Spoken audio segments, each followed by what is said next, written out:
Hey, what's going on YouTube? It's Pyromancer here, and welcome back to my channel. Hope you're having a wonderful day, morning, evening, afternoon, whatever time it is, wherever you are in the world. And I hope you're all enjoying BFA as much as I am, man. It has been absolutely wonderful so far.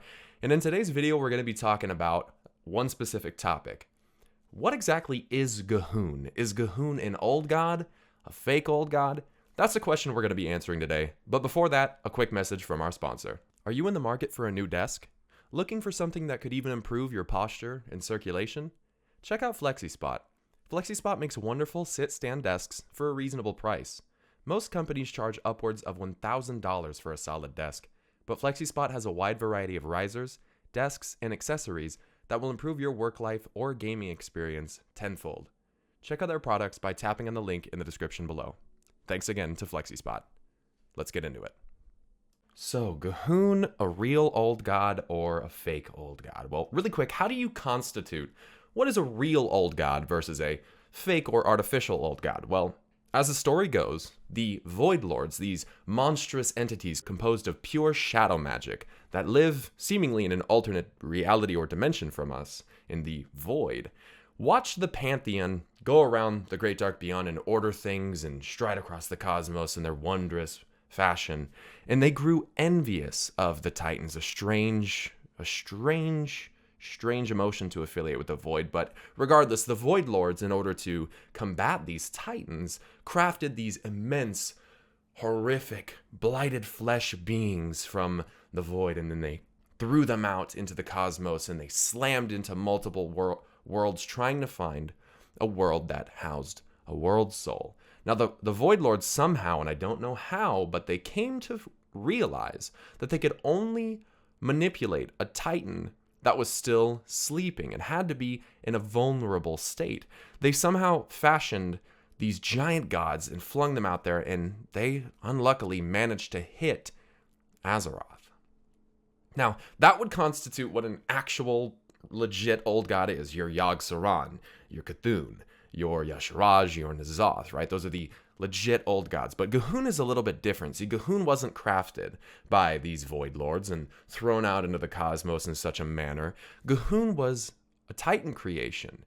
And even though in the questing, the characters in the game identify G'huun as an old god, they also identify it as a blood god, which I think is a more appropriate stance on what exactly it is. But the thing about this is that we need to really recognize is that the characters, they don't know what they're talking about. And this is very heavily illustrated in another instance at the end of the Underrot dungeon in Nazmir, when Talanji refers to Keeper Hezrel as a Titan. This is clearly to, in my opinion, illustrate that she doesn't really know what she's talking about. So when the characters in the game say, oh my gosh, it's an old god, they don't know that that old god was crafted based on Titan testing, and that's exactly how G'huun was created. If you read the dungeon journal for G'huun, it is made very evident that G'huun is not like the other old gods were, right? Like, G'huun is specifically crafted by the Titans. It's interesting because G'huun has a lot of different color schemes from the other old gods. It's almost like a silverish gray blue. You guys have seen it. It's almost like a white, silverish, and red. And that doesn't match with really any of the others. There's even faceless ones, Naraki, that also look that same color scheme. So it seems to be a bit different. However, the other old gods, the Cathraxi generals, the other Naraki from other old gods, seem to have an interest in letting G'huun out, regardless of whether or not it was actually one of them originally or not.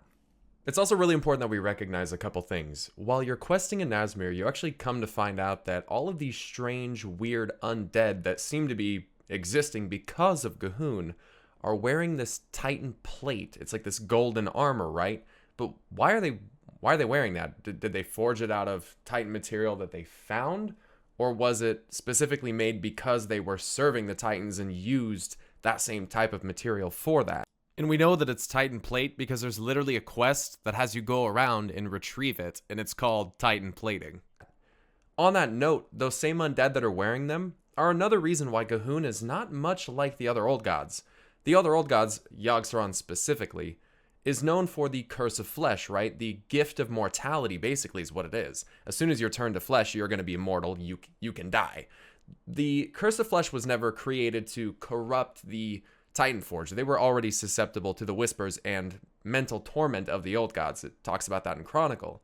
But knowing that the other old gods, Yogg specifically, like I said, seems to want to grant mortality so that you can die, so that those things can die, G'huun kind of does the opposite, where G'huun sort of consumes your soul, it sounds like, but then you're sustained indefinitely, that can either be the case, you can give your soul to G'huun in sacrifice, or you can apparently be turned into this horrible spirit banshee thing. I don't even know what to call this thing.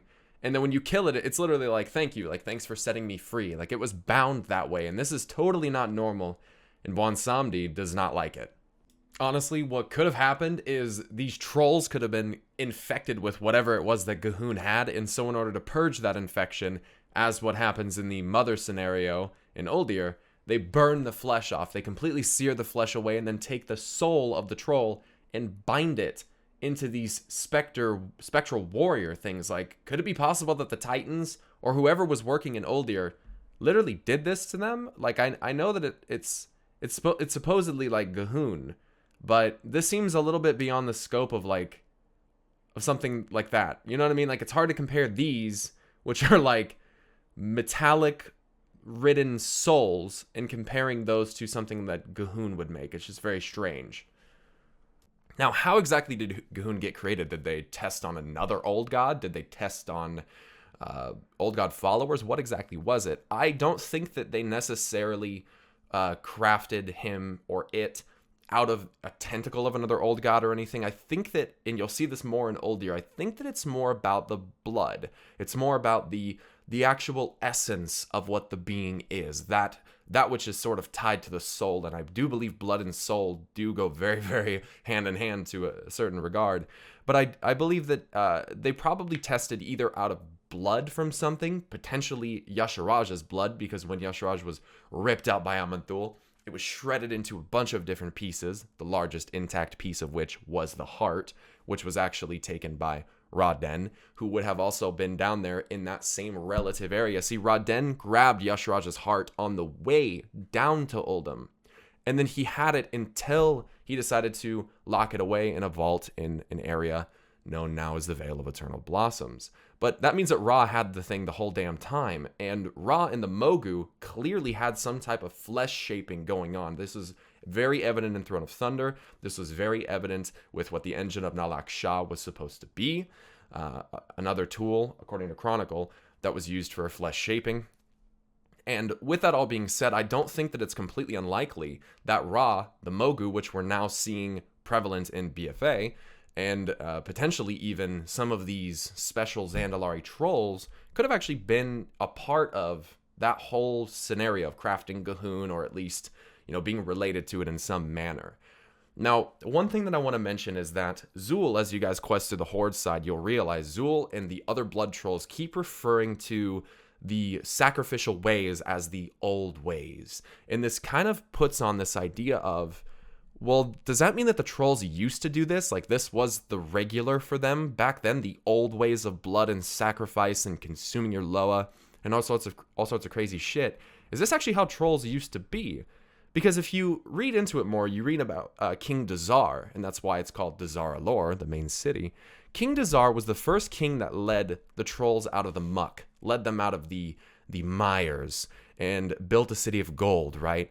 So the idea here is that this king, the one that Zul wants to resurrect and control, which is insinuated by some of the tablets that you read about Zul in the Zuldazar area, he does mention that in resurrecting King Lei Shen, the Thunder King, he not only learned how to resurrect kings, but also how to control them.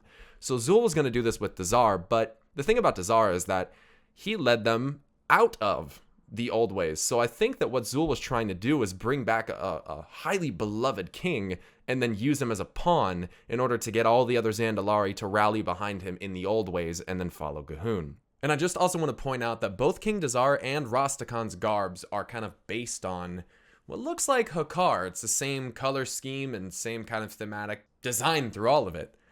And that makes me kind of think that it's possible that the original blood ways that the trolls were following could have been for Hakkar, not G'huun. If that is possible, then that could be why the Zandalari trolls are so adamant at stopping, the Gurabashi and Amani trolls from doing all that crazy shit with Akar and Zul'Gurub and all that. They wanted to intervene with that. They successfully did. That could be why they strayed away from the old bloodways, was them initially striking down or getting rid of Hakar. Very, very possible. Which makes me wonder, is it possible that we get Hakar in Battle for Azeroth? Because that would be sick, and it has been a pretty popular point of discussion recently. But the thing about this is could it truly be the old ways? Is it really how they used to be? Or is it possible that the trolls came from something else that actually did used to worship old gods? Trolls are incredibly old, and this leads me into a topic further beyond what is Gahun. My answer to what Gahun is it's an artificial old god crafted by the Titans. It's not a real old god. That's been made very, very obvious, and Blizzard even said that at BlizzCon when they announced what Uldir was. But Uldir itself is really, really important to the next topic, and that is, it's a Titan facility. Dazara Lore is a Titan facility. Atul-Aman is a Titan facility. All of these different seals and things like that we see in Zuldazar, they're Titan related. And the trolls are living in them. So why is that? And I thought a little bit more into the Zandalari, and I've been wondering, why is it that the Zandalari, their eyes all glow blue? Now, I know that it could be maybe some type of connection to the Loa. Some Loa don't embody that blue characteristic, what you would think to be maybe like an arcane type of deal. I know that there is the holy blue flame of the Loa that we ignite out in the harbor. That is blue. But the Zandalari are weird. The Zandalari are a bit unique, and they are one of the most primitive and close to the original empires that ever ruled on this world. Even before the Kaldori spread their influence and did what they did, they're extremely long-living. They make bonds with their Loa, and in Rastakan's case, their Loa can even keep them alive for abnormal and unnatural extended periods of time. So, knowing this, knowing that they live in a Titan facility, and knowing that their existence is bound to protecting these seals and all that stuff, knowing that they've been around these magical discs and around these magical teleporters in Dazara Lore, could the Zandalari trolls that abandon the old ways, could this be the first instance that the Titans ever actually intervened on a mortal race of Azeroth? Because realistically, before the trolls, there wasn't anything other than the Black Empire and elementals. Which begs the question, when you look at trolls, we always wonder, where exactly did trolls come from? I know that Chronicle describes it in a way that is so loose that it makes it sound like the trolls came from the Well of Eternity, but that seems a little bit counterintuitive to me, because the trolls got close to, and when they settled around the Well of Eternity, they became elves. So if that was the case, why didn't they just start off as elves? Why would they be trolls? I think it's much more likely that the trolls were something else even before they were trolls. I think that would be really cool if they actually stemmed from the Black Empire. And I have some pictures from some NPCs out of Ahn'Qiraj, and when you compare them side by side to the Zandalari, you notice that they have this kind of weird laden stonework on their skin that kind of transitions, very similar to a Zandalari. They have these bug feet that are like split in two, like there's two kind of like pincer ends to the feet. Zandalari trolls also only have 2 toes. Kind of strange. And then you really start to look at them, and Zandalari trolls have tusks that come out of their mouth. And they almost look like mandibles, like bug mandibles. Like, I guess what I'm insinuating, what I'm getting at is it possible that the Zandalari trolls were some really primitive, savage-ass, half-humanoid, half-insectoid creatures, similar to what we see in Ahn'Qiraj? Insectoid, but also flesh, and they slowly, via perhaps influence of the Titans, turned into what they are now, more noble beings that have abandoned the old ways of sacrifice and blood.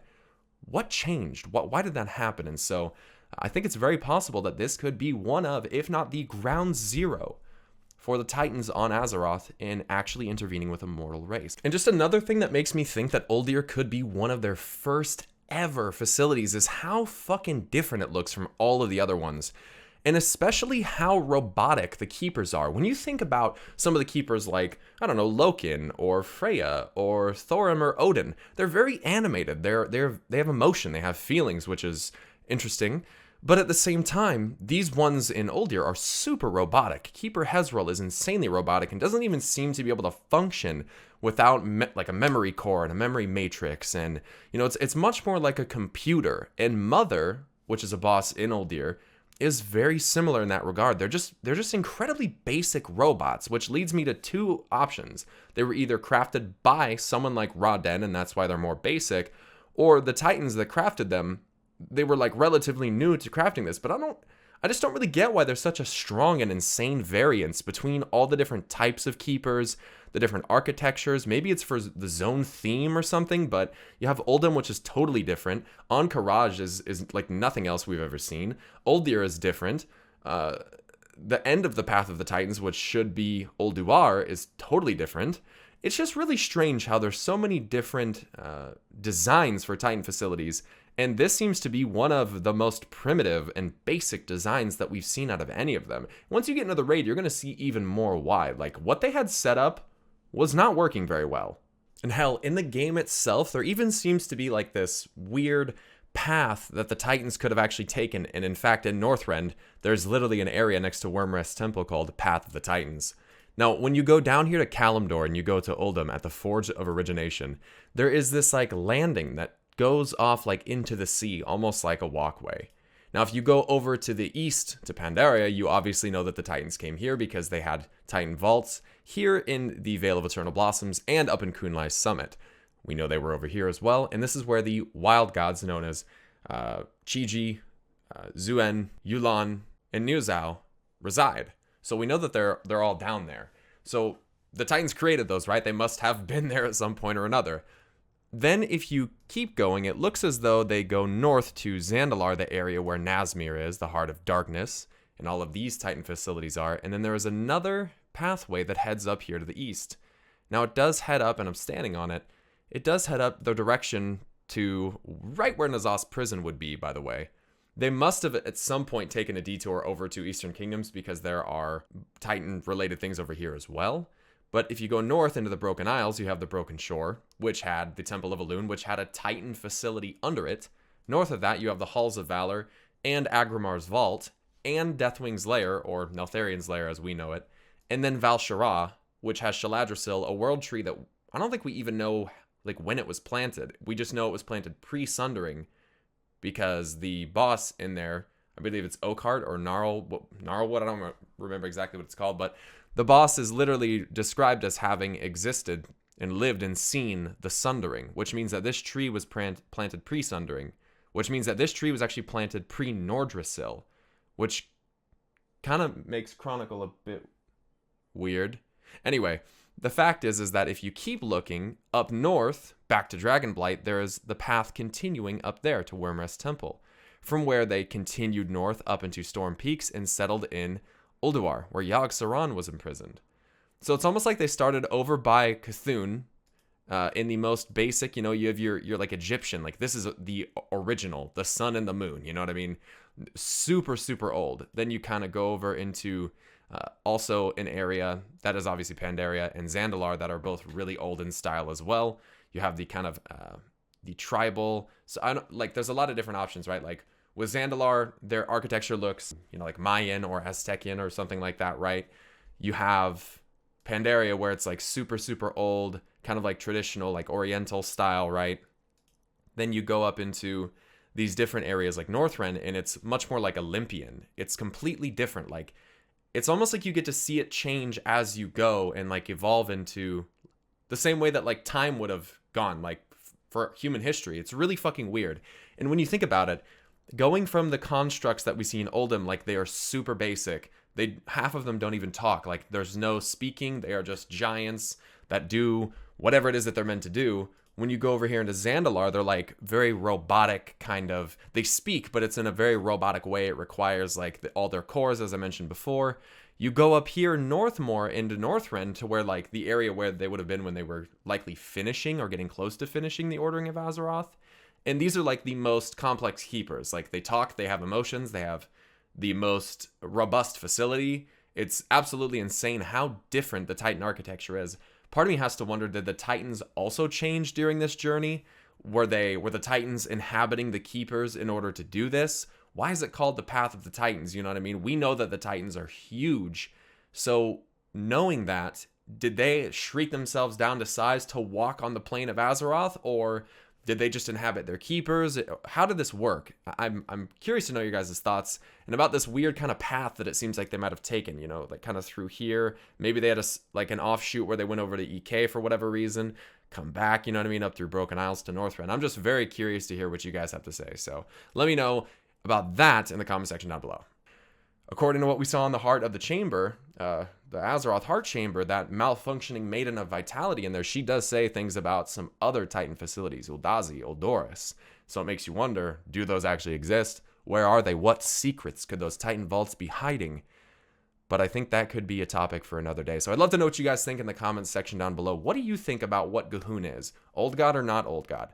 If you say not old God, you're right. If you say old God, you're objectively wrong, and I'm sorry about that. And what do you think about the trolls? Could they have been, regardless of whether or not they came from insectoids, could they have been some of the original Titan ordering on this planet? The glowing blue eyes, the blue skin, they're starting to follow being priests and stuff like that. I don't know if people even realize this. They're shunning druids. They're shunning like that whole thing, like the nature druid thing, and they're going just with arcane. It's very weird. They're going with not necessarily just with arcane, but with priests and it's just very different. I don't understand why they've changed so much and transitioned in such a manner, but I'd love to know your thoughts. Thank you guys once again for watching this video. Another shout out to our sponsor, FlexiSpot. If you guys are interested in getting a new gaming desk, sit, stand, whatever, I've been using this thing for like a month and it's great. So you guys should definitely check them out in the link in the description below. If you guys aren't also following me on Twitter and on Twitch, you definitely should, because I do announce every day when I go live on Twitch, on Twitter.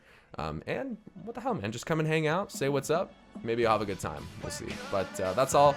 Stay awesome, you guys. Thank you very much. And until next time, I'll see you guys later. Peace.